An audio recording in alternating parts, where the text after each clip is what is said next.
99.5 FM, WBAI.org on the World Wide Web, where you can find streams and archives and all kinds of audio wizardry that the Daleks never dreamed of.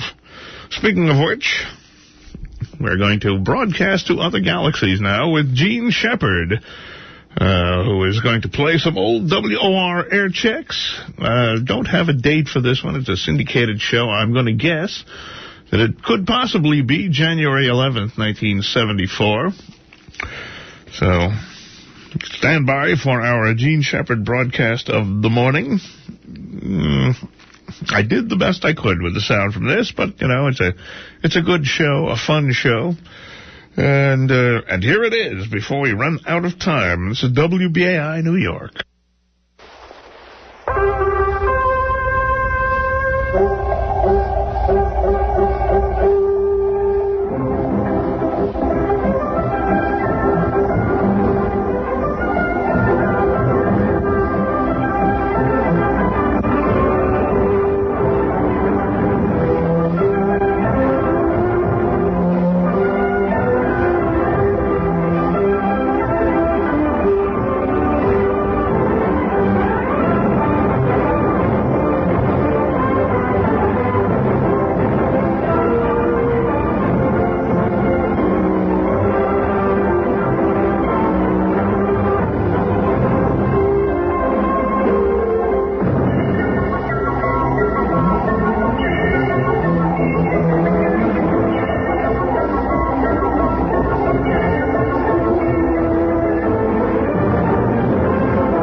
Here comes that cue again. Look out, it's going to get you. And you go into the side pocket.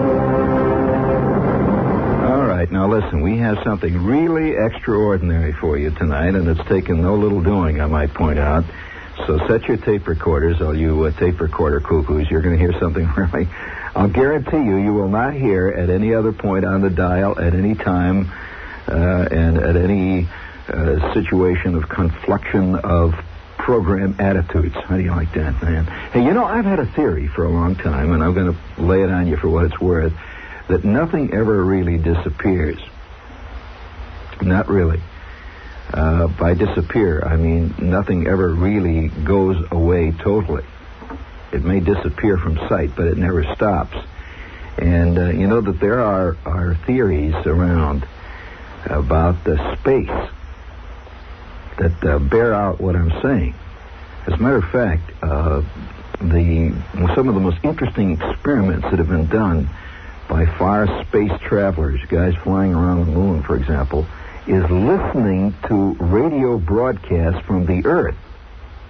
Now, that much of this has gotten much publicity, you agree, that they did a series of experiments, and they found that the actual reception from space capsules flying around the moon of broadcast signals. We're not talking about shortwave. We're talking about stations like WOR and WMGM, WMCA, and in other words, regular broadcast stations all around the world is fantastic. They can really hear them up there. You've heard that, haven't you? Now, one thing they did notice, though, was that there is, of course, a time lag. Naturally. That means that it takes a certain amount of time for a radio signal to travel from Earth to the moon.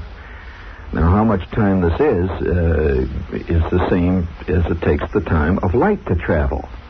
So if you know anything about the traveling of light, 186,000 miles a second, I believe it is. Is that correct? you'll find that this is the case of how's that? Whipping it right out of the old thing there. So this is the case, of course, of radio signals. They travel at the same speed of light, and they have much of the same properties of light, incidentally. So the theory, of course, is that they never really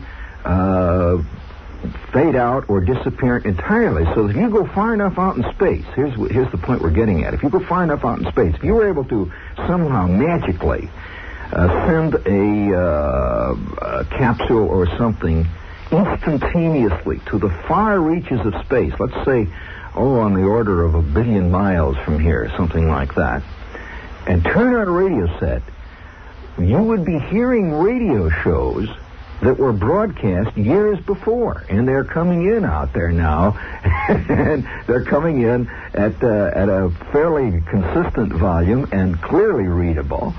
And to a person listening to those out there, they would hear Graham McNamee, for example, describing Calvin Coolidge's inauguration, and it would sound like it's actually happening. Now, if you think this is theory, I'll have to point out to you that it is not theory. It happens to be an absolute fact.